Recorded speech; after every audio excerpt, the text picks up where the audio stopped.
The rain had been falling since the second week of autumn, and Cale had stopped noticing it the way you stop noticing the sound of your own heartbeat. It was simply the condition of things. The street outside his window was dark and wet. The stones gleamed the way stones do when they've been rained on for long enough that they stop being surprised by it. He had 3 candles burning on his work table because the light was never right in autumn. Not in this quarter, not in this house.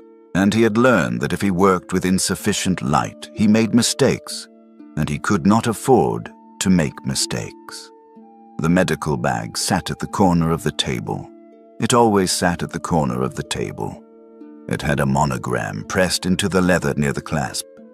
2 letters in an old style, the kind of lettering that was fashionable 20 years ago, the kind a grateful family might have commissioned from a craftsman to give to the man who had pulled their son back from fever. The letters were not K and something. They were not his initials. He had stopped seeing them the way you stop noticing heartbeats, and yet some part of him registered their presence every single evening, and that part of him did not speak about it. He was reading his notes from the afternoon.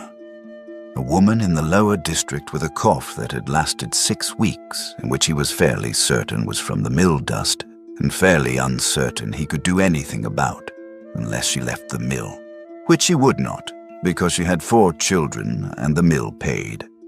A boy with an infected foot that was going well, the swelling down from yesterday, the skin cooling. An old man who had come simply to have someone look at his hands and pronounce that they still worked, which they did, though with difficulty, and Cale had said so, and the old man had thanked him in the specific, solemn way that people thank you when the news they wanted to hear is also the news they feared to ask for. He wrote everything down. He had always written everything down, but 3 years ago he had begun to write more, to write faster, to write the things that seemed obvious, because it turned out that what seemed obvious in the morning was not always obvious in the evening, and what seemed like a clear path forward sometimes turned out to have been the path that led away from the thing that mattered. He kept records now the way other men kept ledgers. He checked and double-checked. He did not trust his instincts anymore. He trusted the books. He trusted the records. He had a shelf of them behind his table, organized by year, and sometimes when he was very tired, he would take one down and read it, not for the medical information, but to check whether his past self had been right, and whether his past self could be trusted, and the answer was usually yes, with one exception, and he did not need to look up that exception because he carried it in his hands, in the weight of the bag at the corner of the table, in the initials that were not his. He was still reading when the knock came. It was not a knock. It was a sound at the door. The soft, wet, unmistakable sound of something heavy meeting wood, not with intention, but with the last of its momentum. He had been a healer long enough that his body was already moving before he had decided to move. He came around the table, went to the door, opened it. She was very large. He registered that first, not from shock, but because size was information, and so was the gray-green undertone of her skin, and so was the way she was braced against his door frame with one hand. The left hand, because the right was pressed flat against her side, and so was the rain, which had done everything to her that rain does when given enough time and a person without shelter. Her tusks were small but present, the lower pair, and her hair was loose and soaked flat against her skull and neck. She was looking at him. Her eyes were dark, and she was keeping them open through what was clearly significant effort. She had a wound on her right shoulder. He could see it because her coat had been pushed back and the bandage was visible. Cloth, her own, tied tightly and with precision, the knot efficient rather than neat. She had dressed it herself, and she had done it well, and she had done it before she came here, which meant she had made a calculation, had used what she had, and had kept going. She was going to fall in approximately 4 seconds.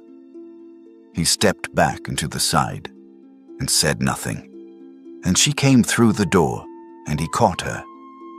She was heavy. Orcs were heavy. He had treated one before, a dock worker, a man with a hand badly crushed under a falling crate, and he remembered the density of the muscle, the weight of the bone. She was not unconscious yet. She was fighting it, some part of her still functional and insisting on awareness, and he felt her try to pull away from his grip in a reflex that was pure, automatic, and entirely reasonable. He said, "I have you," which was not quite accurate because she was significantly heavier than him, but she stopped pulling, and he managed to get her to the floor by the hearth without dropping her, which he counted as a success. He rebuilt the fire first because hypothermia was the immediate problem. The wound was dressed and she'd made it her, which meant the blood loss had been managed, at least for now. He worked quickly and with the specific calm that comes not from the absence of urgency, but from having been trained to function inside it. He got the fire up. He got blankets. He got his bag from the table. He began to work. She had a broken rib. He found it when he carefully opened her coat and ran his hands along her ribs, feeling the landscape of damage, and felt the intake of breath that was sharper and shorter than it should have been, even in someone unconscious. The body registering pain before the mind could catch up. The rib was cracked, not displaced. That was good. That was manageable. The wound on her shoulder was deep, a straight cut rather than a jagged tear, the kind made by a blade in someone's hand and directed with purpose rather than something random and incidental. The dressing she had applied was clean. She had used a piece of her inner shirt, torn with precision, folded against the wound before the outer bandage. She had known what she was doing and had done it under whatever conditions had been available, which had apparently included the dark and the rain. He cleaned the wound. He redressed it properly, suturing where it needed suturing, packing the deeper part with something that would hold against infection. He worked by firelight and the one candle he'd brought over. He was thorough the way he was always thorough now, not hurrying past the steps, not assuming, checking and checking again. When he was done, he sat back on his heels and looked at her and thought about the various things that a straight blade cut, a cracked rib, and severe hypothermia could mean when found together, and he thought about the hand pressed against her side, and he decided that there were things he did not need to know tonight. He knew one thing. She had chosen this door. There were 3 other houses on this street whose windows had been lit. His was not the nearest. There was a lamp seller 2 buildings down who kept a light burning professionally until the second bell, and there was the house across the lane where old Merritt lived, who was famously available to neighbors in distress, and who would have opened her door immediately and wrapped someone in blankets and asked 27 questions before taking another breath. His was not the safest, nor the closest, nor the most obviously welcoming. His was the one she had come to, and she had come to it deliberately, because someone who had already dressed her own wound and walked through the rain with a broken rib to reach a door was not someone moving without intention. He did not know what the intention was. It didn't seem, precisely, to be the point. He put a blanket over her and went back to his table and sat with his notes and the candles and the bag with the initials, and he listened to her breathe. She was breathing regularly before he let himself sleep. She woke in the early morning with a knife in her hand. He didn't know where the knife had come from. She had been searched loosely for obvious weapons when he'd removed her coat, but she had produced it with the speed of someone who has made a habit of knowing where their weapons are even when unconscious, and she had it pointed at him before she had both eyes properly open. He was standing at the hearth with his back to her. He turned when he heard the movement, very slowly, and looked at her. She looked at him. The knife did not waver. Her arm was absolutely steady and her face was absolutely controlled, and only her eyes were doing anything complicated, which was to say, they were doing all the complicated things at once, reading him, reading the room, reading the situation, searching for the threat that must be here, surely somewhere, because people did not help without reason. And reasons had edges. He said, "You're safe. Until you're well." He turned back to the hearth and filled the kettle with the water from the jug. Because there was water, and there was a kettle, and this was what you did when someone was awake and dehydrated and had a cracked rib and was probably in significant pain. After a moment, the knife disappeared. He asked her nothing, not her name, not where she'd come from, not what had happened, not who had hurt her, not why she had come here. He made tea. He set a cup where she could reach it without having to move more than necessary. He said, "The rib is cracked. You should breathe through movement, not against it," which was medical information rather than a question and therefore did not seem to require a response. And she gave him none. He said, "The shoulder needed suturing. 7 stitches. The wound is clean. There was no sign of deep infection when I dressed it, but that can develop over the next 48 hours. So I'll need to check it. If you feel heat spreading from the site, or if the pain changes quality, sharper or deeper, tell me." He looked at her over the rim of his own cup. "You can nod." After a moment, she nodded. "Good," he said, and went back to his notes. She left the tea untouched for a long time. Then, when he had gone back to his work and made every effort to arrange himself so that he was not obviously watching her, she drank it. On the second day, she told him her name. Yora. Just the name, nothing else. Offered with the economy of someone who has learned to give only what is required, because they have not yet determined what is required here. He said, "Kyle," and went back to what he was doing, and that was the introduction in its entirety. She slept a great deal. This was correct. This was what her body needed, and she seemed to know it, to surrender to it without resistance, though he suspected that surrendering to anything without resistance was not her default mode, and that the sleep was winning against her will rather than with it. When she was awake, she was watchful. She tracked movement. She noted exits. She noted his habits with the specific methodical attention of someone cataloguing a situation, and he found he didn't mind being catalogued. It was, in its way, respectful. She was not pretending he posed no uncertainty. She was simply mapping it. She noticed the bag on the second day. He was out when she noticed it, and when he came back, the bag was in the same position but had been moved, slightly, just enough that he could see it had been touched. She was asleep when he returned. The initials faced outward. He said nothing and put the bag back in its place. She had never mentioned it. He had not asked. On the third day, he came home to find his house clean. It was not tidy in the way a house becomes tidy when someone straightens surfaces while convalescing. It was clean in the way a military camp is clean, which is to say, every surface had been addressed, every object had been considered, everything that had a logical place had been put in its logical place, and several things had been reorganized in ways that made more sense than where he had originally put them, which was mildly annoying and also correct. The medical supplies on the shelf had been sorted.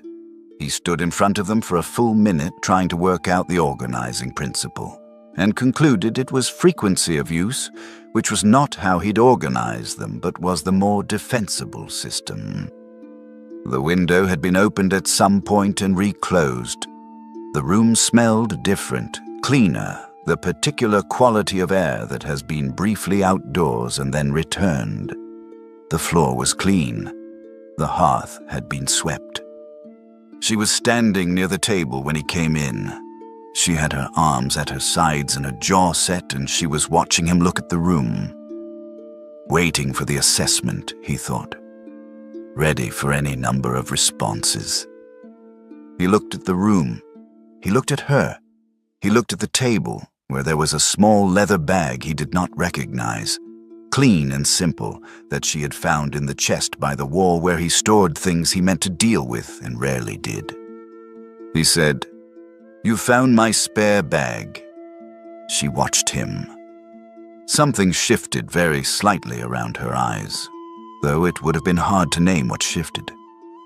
She said, "Is that a problem?" "No," he said. He set down his coat. He went to the fire to check it, because the temperature had dropped while he was out and the room had cooled. "I forgot I had it." She said nothing.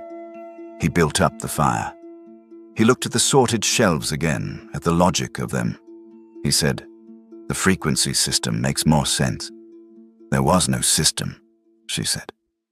"There was a system," he said. "It was just..." He stopped. Less systematic. Something moved at the corner of her mouth.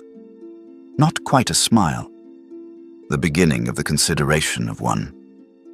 He went back to his table and sat down and opened his notes, and she took out the small whetstone he had seen somewhere in her belongings and sat across from him and set to work on her knife. The evening proceeded, and it was unremarkable, and it was the first unremarkable evening they had spent, which made it, in its way, remarkable. She began helping with the patients before he'd registered it happening. It started with the door.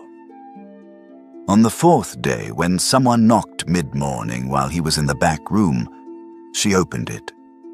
She did not insert herself into the appointments, did not say anything to patients that she didn't have to say, did not try to be welcoming or to ease the discomfort that her presence produced in some of them. She was simply there and available, and large in the specific way that made certain things. A patient having second thoughts about payment, a drunk man who'd come in belligerent, behave themselves without any discussion. When the first patient had gone, Kyle said, "You don't have to do that." "I know," Yora said. He waited. "You were in the back room," she said. "The knock would have waited for you. Or not. Some people don't wait," he said. "They come once, and if no one answers quickly, they decide the problem is less urgent than they thought." She looked at him. "I know," she said again, and went back to the knife. After that, she opened the door when he was occupied. She was simply there and available and large in the specific way that made certain things. A patient having second thoughts about payment, a drunk man who'd come in belligerent, a pair of young men who'd arrived with the energy of people looking for an audience, behaved themselves without any discussion. Kyle noticed. He said nothing. She said nothing. But the evenings, which had been the silence of two strangers in close quarters, began to shift towards something else. A silence that had more content in it, filling up with things unsaid and things that didn't need to be said. On the seventh evening, she was at the window when he came in from a late call. A difficult delivery in the Lane district, the mother fine, the child fine, the relief in the room so thick it was almost a physical thing. And she had the lamp angled to look at the street, watching without appearing to watch. He set down his bag, washed his hands, started the kettle.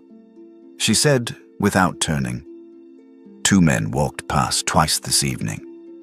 He stilled, "Not watching the house," she said, "watching the quarter, or appearing not to watch either, specifically." She turned from the window. Her face was doing the flat, controlled thing it did when she had assessed a situation and reached a conclusion and was deciding how to present it. "I recognized the walk. You learn it. He looked at the street. It was empty and dark and wet. He said, "From your work." "From my work," she agreed. He was quiet for a moment. He thought about the things he had not asked, and the things he had decided not to need to know, and the things that were becoming relevant despite that decision. He said, "You were guarding someone." She looked at him. He said, "I'm not asking. I'm saying that if there are people looking for you with a kind of patience that involves walking past a street twice without appearing to watch it, then that is a situation with a particular shape. And if I'm going to be useful in it, I should know the shape." He met her eyes. "You can tell me as much or as little as that requires." She was quiet for a long time. Then she said, "I was guarding a merchant. His name was Alvin Doss. He was moving cargo that certain people did not want moved. Not contraband, just inconvenient. Testimony, documents, things that would have reached the right authorities and caused significant problems for certain other people." She stopped. The ambush was inside. Someone who knew the route, the timing, the number of guards. She set her hands flat on the table. "I was 1 against 5 with no warning. I'm alive because I'm fast and because one of them hesitated, and that was the moment." She was looking at the table now, not at him. He wasn't. Kyle said nothing. "I was the only witness to what actually happened," she said. "Not to the outcome.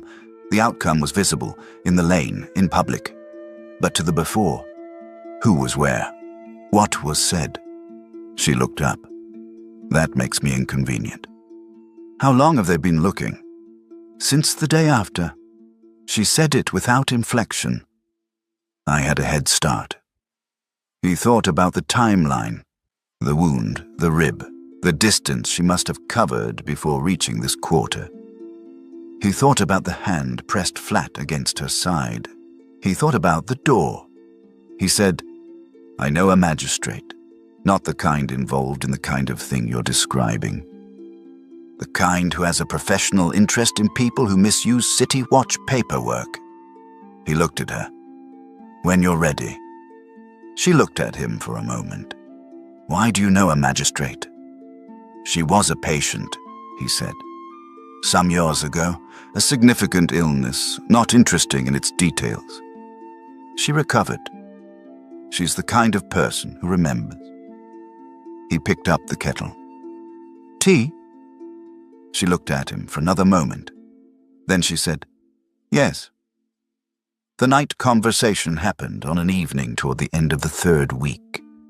The fire had been burning for hours and had settled into low embers, and neither of them had moved to add wood.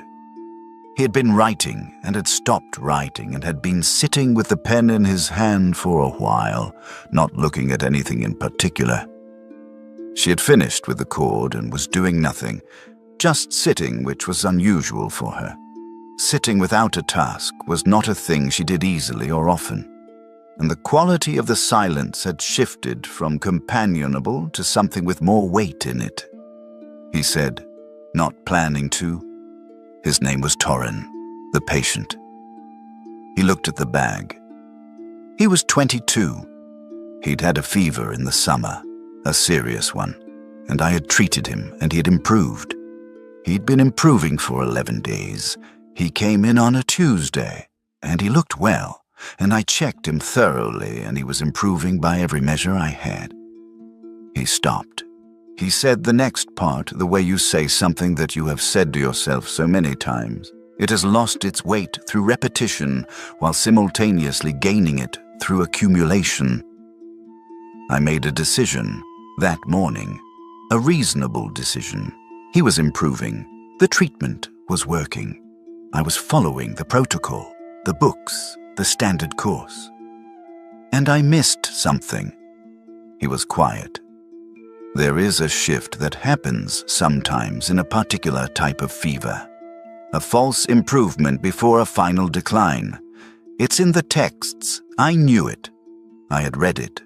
But I looked at him, and he looked better, and I felt confident, and I trusted the confidence, and I went home. He set down the pen. His family sent his sister for me at midnight. I came as quickly as I could. He looked at the bag. The family had the bag made for me the following spring. A gift, they said, for what I had done before. They were grieving and they were generous, and I have not been able to explain to them why I can't put it down. He had not said most of this out loud before. Not this version of it, not in this order, not with this particular arrangement of the facts. Yora was quiet for a long time. She said, "The instinct you didn't follow, the thing you saw and didn't see. Yes, was it in the books?" The pattern was. Not what I saw in that specific moment. He was quiet. What I saw in that specific moment was a feeling.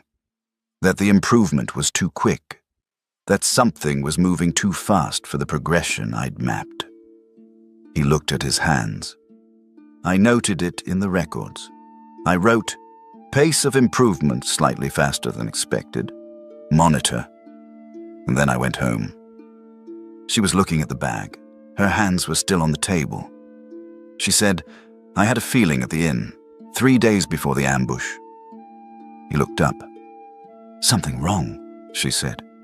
I couldn't locate it. No evidence. Nothing I could have put in a report. Nothing a senior officer would have accepted as grounds for action. Just knowledge.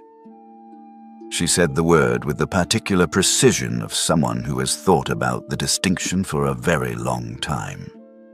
Not a guess, not anxiety, knowledge.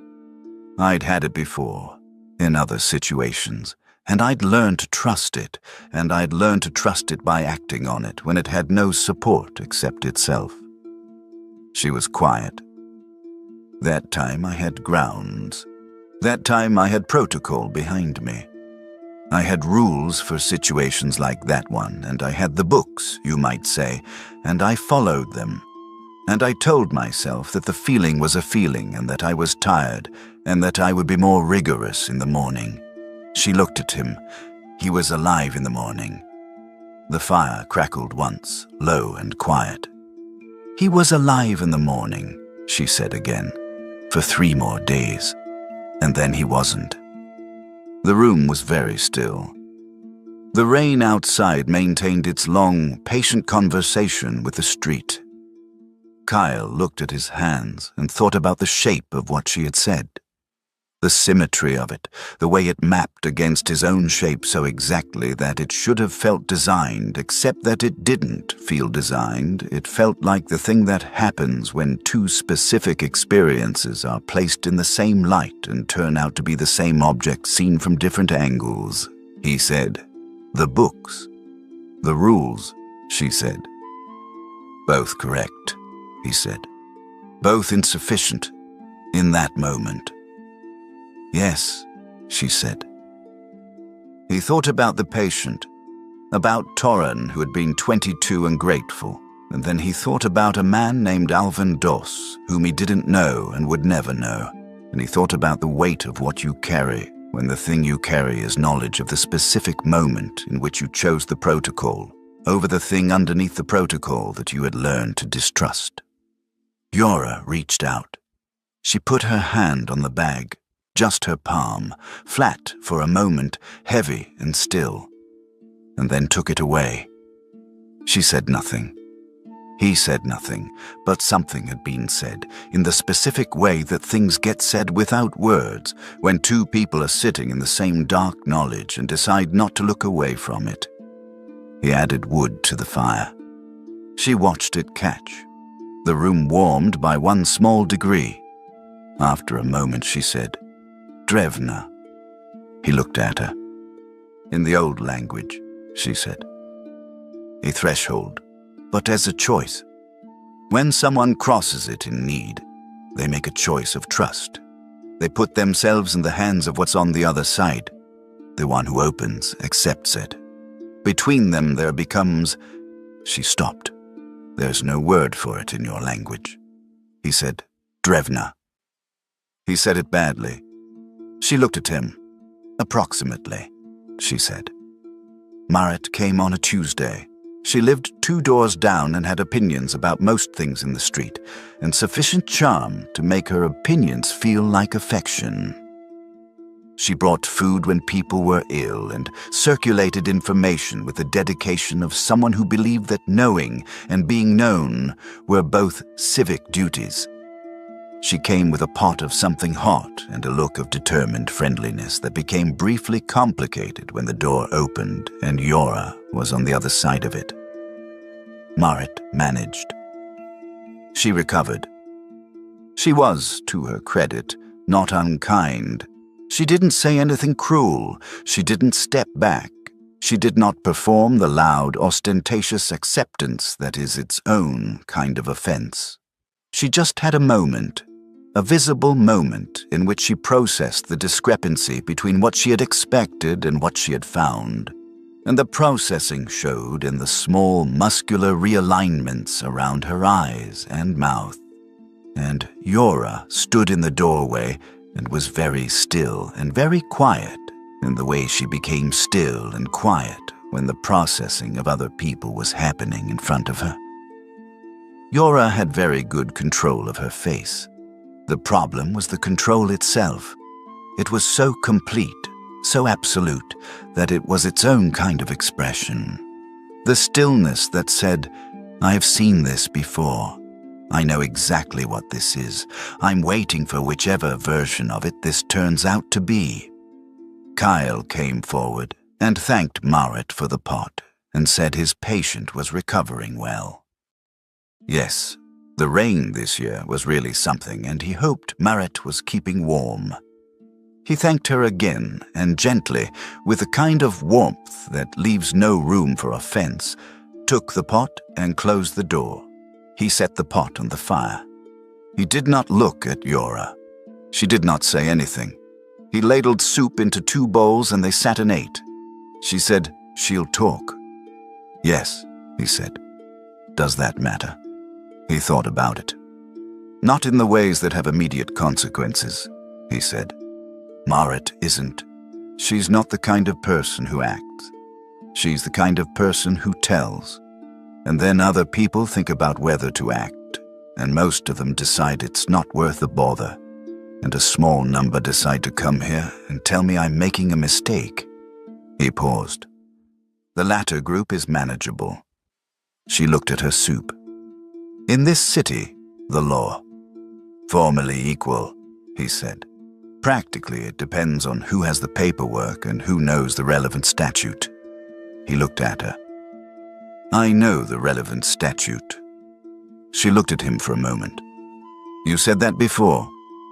"I've had use for it before," he said. "Not in exactly this situation, but in the category of situations where someone with the appropriate paperwork and the inappropriate intention implies that the law is on their side when it is not. Precisely." He picked up his spoon. "It helps to know the rest of it." She was quiet, watching him. Then she said, "You're a strange kind of healer." "I live in a district where my patients need things beyond medicine," he said. It seemed practical.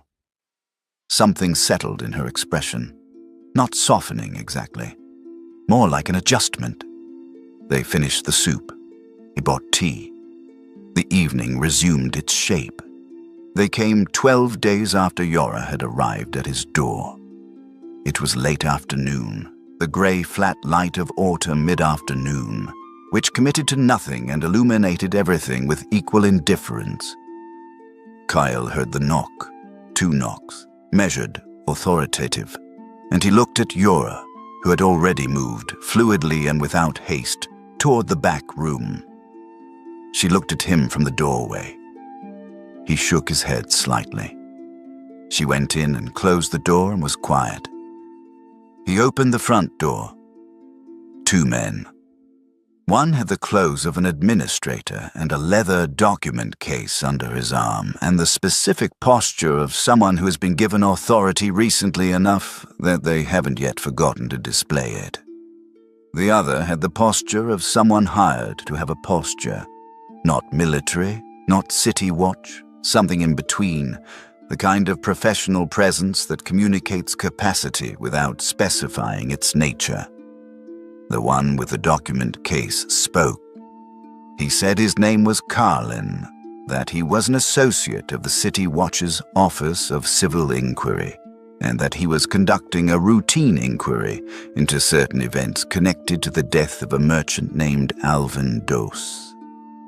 He said that they had reason to believe an individual of certain description had been seen in this area, and that this individual was a person of interest in connection with the aforementioned inquiry, and would Cale be willing to answer a few questions.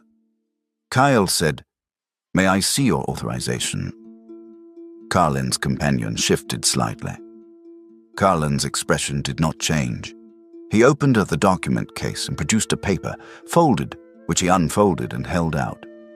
Kyle took it and read it. He read it the way he read medical texts, completely, line by line, and went back and read certain sections again. He noted that the authorization bore the seal of a single magistrate rather than the Watch Council, which was the authorizing body for active search operations. He noted that the individual described was listed as a person of interest, which was a specific legal designation with specific procedural implications, distinct from suspect or charged party.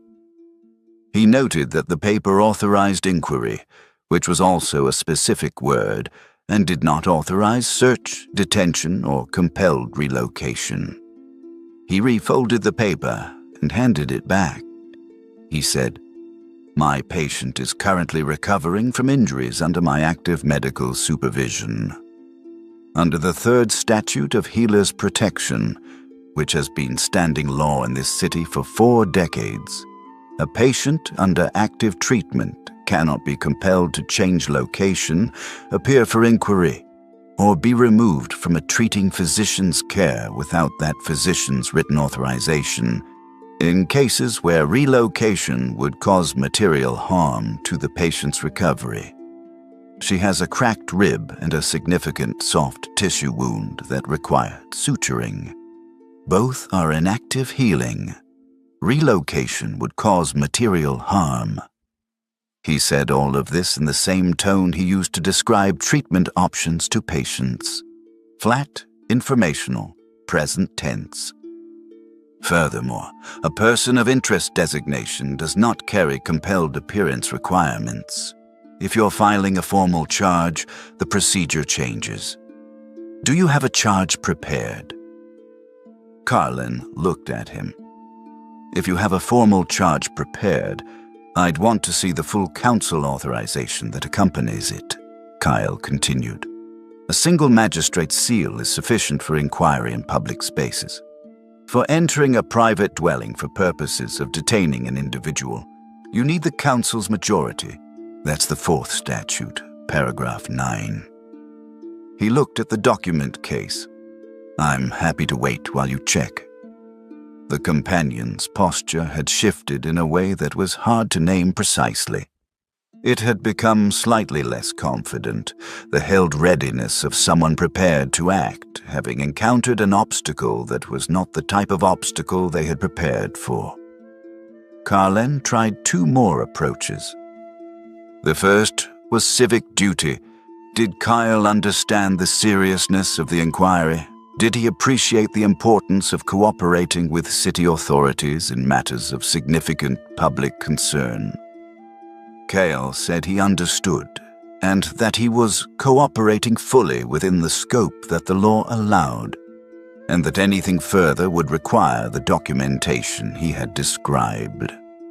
The second approach was softer, the conversational implication that harboring a person of interest complicated one's own legal standing, that the city looked unfavorably on interference in lawful inquiry, that Cale might want to consider the implications for his own position here. Kyle looked at him for a moment. He said, "My patient arrived at my door with a cracked rib, a blade wound, and significant hypothermia. She was injured. I treated her. That is the totality of what I've done.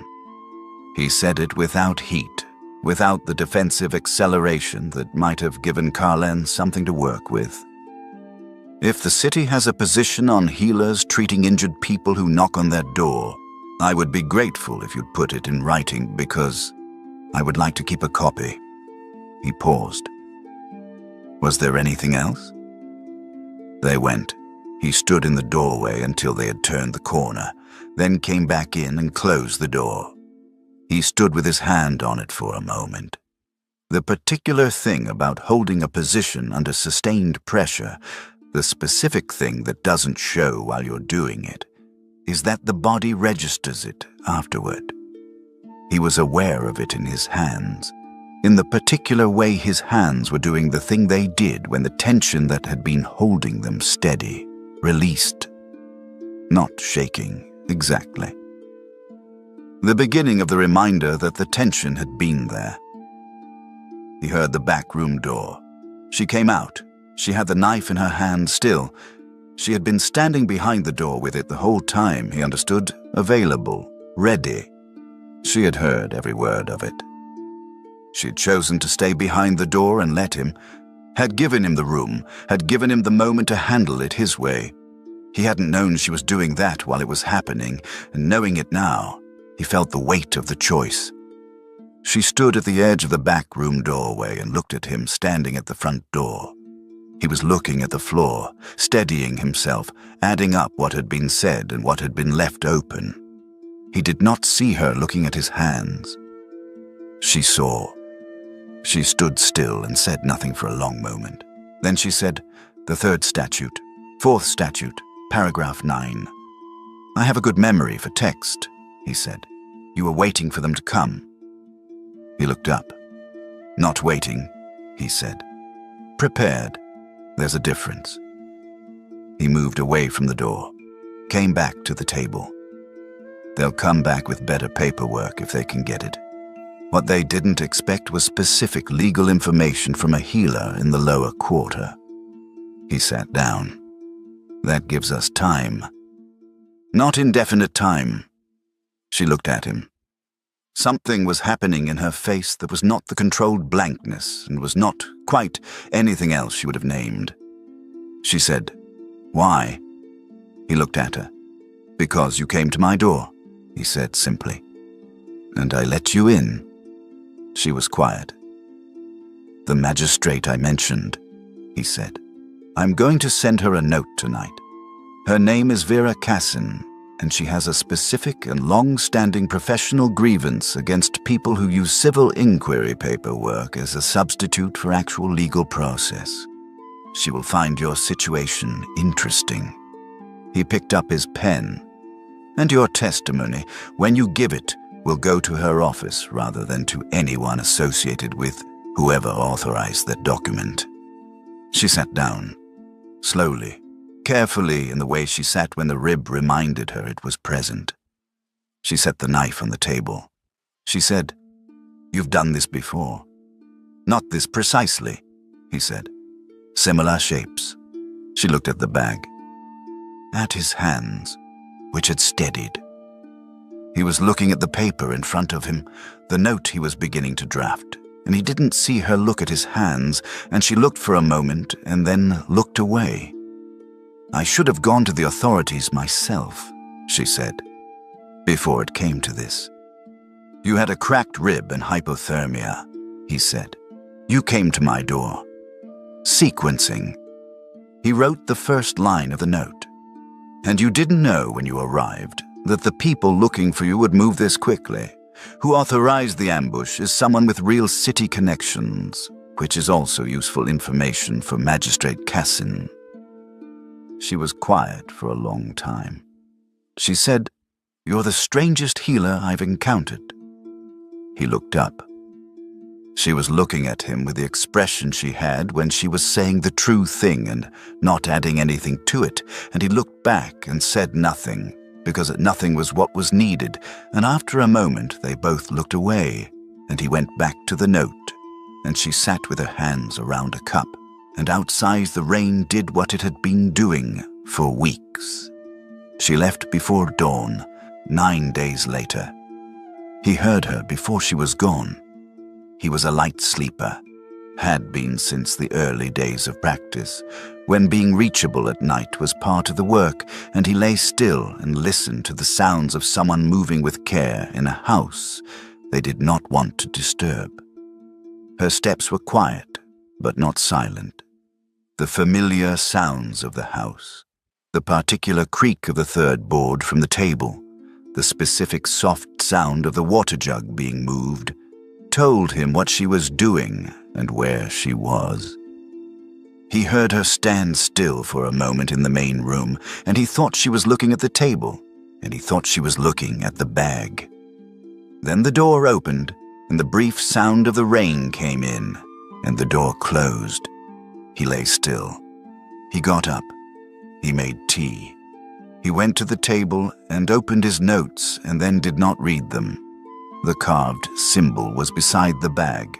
She had made it sometime in the past week. He had found it 3 mornings ago, and she had not mentioned it, and he had not mentioned it. It sat there in the dark wood against the leather, the angular lines of a protective mark in the old orc tradition, the surface worn slightly smooth at the center from being held. He turned it in his hands for a while. He saw patience that day. He was thorough. He wrote everything down. He moved through the day with a competence that was, by now, simply what his body did while the rest of him was somewhere else. In the evening, he sat at the window longer than usual. In the morning, he went to the port. He was not looking for her. He went to the port because the water was there and the rain had eased to something that could coexist with walking. He stood at the edge of the main dock and watched the harbor for a while. Ships moved. They were always moving in a port. He stood there not because he had a reason, but because he did not. And that was, he thought, the first time in 3 years he had gone somewhere without one. He thought about Torren and the bag and the decision that had been wrong. And he thought about Yora and what she had said about the inn. And he thought about what it might mean to trust the thing underneath the books again, slowly, in one small step at a time. He went home and put the carved symbol on the shelf in a specific place where he would see it, and added wood to the fire so the house would stay warm for the evening. The days that followed had an ordinary shape. He worked through them, patience, records, the candle burned to its end each evening, the carved symbol on the shelf where he'd put it. He did not move it. She came back in the rain. 14 days. He had not known the number while it was accumulating, but when she appeared on the street he realized he knew exactly how many days it had been. In the way you know a number you've been keeping track of without deciding to keep track of it. He was coming around the corner from the lower district. A call, the dock worker, the palm healing well, when he saw her. She was 10 feet ahead of him on the street, moving toward his door, and she was wet the way the rain made you wet when you'd been in it for a while, thoroughly but not catastrophically. She came back upright and under her own direction, which was different from the first time, though it had always been her and he had not been confused about that. Marit was at her own door. He had been expecting something from Marit since the men with the paperwork had come. She had seen them arrive, had certainly seen them leave, and she was not a person who processed things in private when processing in public was available. He had braced for a conversation that would be well-meaning and exhausting. What Marit did instead was stand at her door in the way that people stand at their doors when they are doing something specific but would like it to appear they happen to be there. Yora stopped. Marit said, "The rain's going to get worse." She held out the wrapped thing she was holding, a cloth bundle, the roundish shape of something baked. "Take the pie." Yora looked at the pie. She looked at Marit. Marit held it out and did not look away, and did not perform anything, just stood there, an old woman with a pie, waiting. Yora reached out and took it. Marit turned around and went inside. Yora stood on the street for a moment. Then she looked back, and Kyle was there, and they were standing on the wet street with a wrapped pie between them and the street gleaming the way it always gleamed, and she had an expression he had not quite seen before. Not the controlled blankness, not the considering look, not the expression for things that required assessment. Something closer to open, something that was still processing. He said nothing. He walked to the door.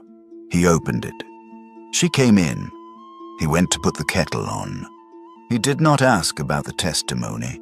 He did not ask about Carlin or whether the men had come back, or whether Magistrate Cassin had been as useful as he'd hoped, or where she had slept during the 2 weeks, or how the rib was, or what she was planning. He filled the kettle.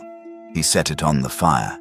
He got 2 cups from the shelf where they lived, where she had put them when she reorganized the house, which was, he'd come to agree, a better location than where they'd been. She set the pie on the table. She unwrapped the cloth. It was a good pie. Marit was an excellent cook, which was one of the things that made her complicated to deal with. Apple and spice, the smell filling the small kitchen. She stood at the table and looked at the bag, at the carved symbol on the shelf beside it.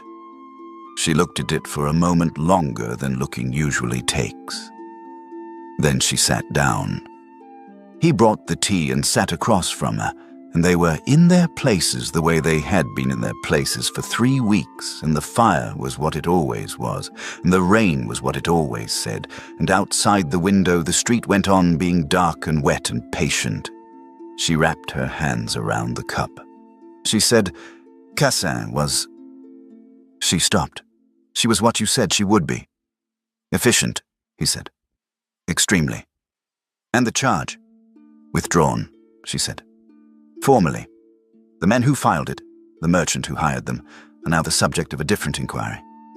She looked at her cup. It will take time. But it's moving in the right direction. He said, good. She looked up. The 2 dock witnesses, she said. The ones who saw the end of the ambush. Torvath found them. Took her 4 days, and I don't know how she did it. She paused. Their testimony matches mine exactly. He said, it would. She looked at him. You were certain of that. I was certain of you, he said simply. He picked up his cup. I'm not particularly certain of many things, but I was certain of that. She was quiet for a long time. The fire shifted. The kettle had gone fully quiet. Outside, the rain eased slightly, and the street became a degree quieter, and the carved symbol sat on the shelf in its specific place, and the bag with the initials sat at the corner of the table, and neither of them said anything about either of these things. She said, you didn't ask then. He looked up. When I came the first time, she said, you didn't ask, and you didn't ask tonight either. No, he said. She looked at her cup. Why? He thought about it. He thought about the door and the rain and the weight of her against the door frame and the hand pressed flat against her side and the specific deliberate choice of which house on the street. He thought about Drevna and what it meant to cross a threshold in need and what it meant to be the person who opened the door. He thought about the bag and the initials and the carved symbol and the things you carry and the things that are placed beside them without explanation, which is its own kind of explanation. You would have come in anyway, he said. She looked at him. You had already decided, he said. Whatever question I might have asked, you'd already answered it. Before you got to the door, before you got to the street. He met her eyes. I was the last step in a decision you'd already made. The question would have been beside the point. A long pause. The rain said what it always said. She said, yes. She said it quietly. Just the one word. and it had the weight of a word that has been true for a while and has been waiting for the right moment to be said plainly. Then she said, "Drevna." He looked at her. "I told you the word before," she said, "but not all of it." She was looking at the cup, turning it between her palms. In the old language, a threshold as a choice. When someone crosses it in need, they make a choice of trust. They put themselves in the hands of what's on the other side. She stopped. The one who opens the door accepts the choice. They become... There is no word in your language for what they become to each other. The bond. It can't be cancelled by one person. Both people hold it. "You said that before," he said. "I said the beginning of it." She looked at him. There is more. In the tradition, when someone crosses the Drevna and the one inside opens the door without asking, without requiring, that is its own thing. It is called, she said a word in the old language, angular and precise. It means the opening that asks for nothing, which is rarer than the crossing, in the tradition. Much rarer. She paused. Because the crossing is fear and need, and the calculation of survival.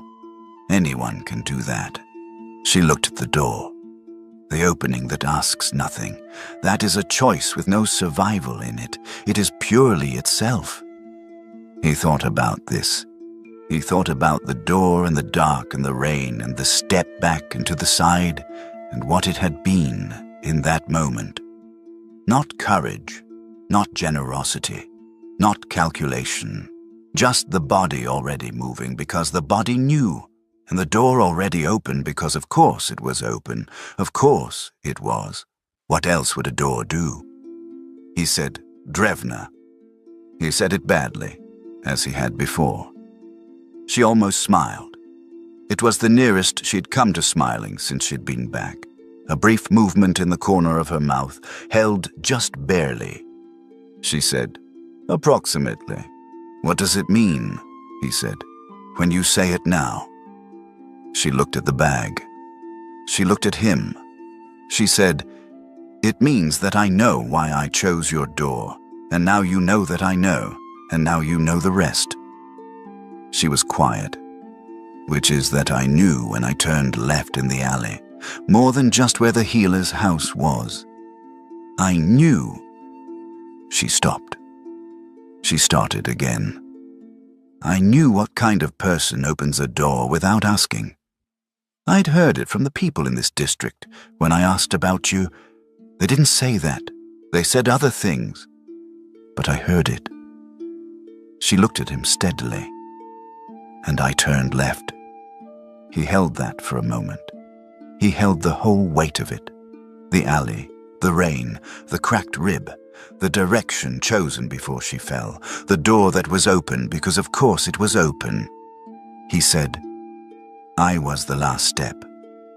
"You were the last step," she said. The fire settled. A log shifted and caught and held. Outside, somewhere distant, the harbor was doing what harbors do. Receiving everything, asking nothing, remaining. He cut the pie. She held out her plate, which was something she had not done before, this small gesture of expectation, this ordinary assumption that he was here, and the pie was here, and that this was simply what happened now. He gave her a piece. She ate it the way she ate everything, with the particular attention she gave to things she had decided were worth doing correctly, which turned out to be most things. He ate his own. The kitchen was warm. "The rib," he said. "Fine," she said. "Breathing?" "Fine." "The shoulder?" She turned it, demonstrating range of motion, which was good. Very good, actually. "Stitches held. The ones I put in or the ones you put in?" "Both," she said. "Yours were neater." "You dressed it in the dark," he said. "In the rain." "I dressed it in the dark in the rain," she agreed. He considered this for a moment. "Where were you when you did it?" She looked at him. "In an alley off the Chandler's Lane." She paused. It's a good alley. Overhang. Stays dry. You know this city well. I knew the district, she said. I'd walked it before the job. Standard practice. And my house. She looked at the table. I knew which healer worked the lower quarter, she said. I'd asked when I arrived in the city.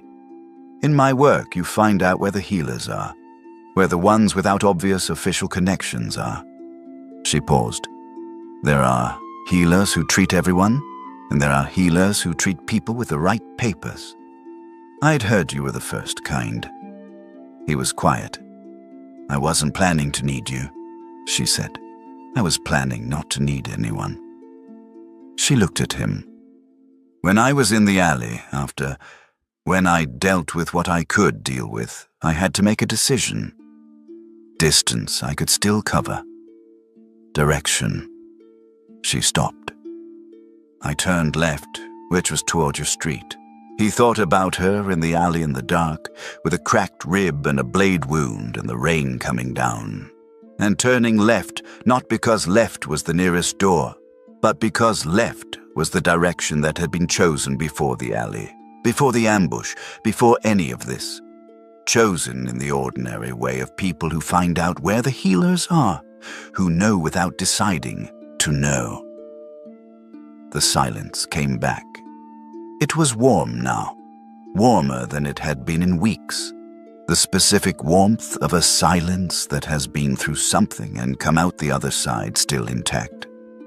She picked up her cup. He picked up his. Outside, the rain had made its decision and was easing further towards something that might, by morning, become something else entirely. The carved symbol was on the shelf. The bag was at the corner of the table. The fire was low and steady and warm. He thought about the patient, about Torrin, 22, who had given the bag to his family to give back. About carrying it for 3 years. He thought about what it might mean to begin trusting the thing underneath the books again. Not instead of the books, alongside them, in the way you learn to trust 2 things at once when you've learned that each is insufficient on its own. He thought he would tell her someday the patient's full name. He thought she would tell him someday the details of 8 months guarding Alvendos, what he had been like, what those months had been. He thought these were things they would get to. He was not in a hurry. He had found, recently, that he was less in a hurry than he had been for 3 years. She cut herself a second piece of pie without asking. He pushed the serving knife closer so she could reach it more easily, and she took it and ate it, and the evening settled around them, and outside, the rain eased, and the fire held, and the house was full of its own specific quiet. It was the quiet of somewhere that had become, in the course of ordinary and difficult things, a place that 2 people came back to. That one of them had chosen in an alley, in the dark, turning left, that the other had made ready, perhaps without quite knowing he was making it ready. With the tea in the fire and the carved symbol on the shelf in its specific place, in the house in the lower quarter of a port city in the long rain of autumn. Somewhere in the harbor, ships moved. They were always moving. She turned left, in the dark, in the rain, with a cracked rib. She turned left toward a door she'd chosen before she needed it. Most of us have done something like that. Chosen someone before we knew we'd need them. If there's a door like that in your life, or someone who opened one for you without asking questions, I'd like to hear about it in the comments. And if this story was worth the rain, like it, subscribe, and I'll bring you another one.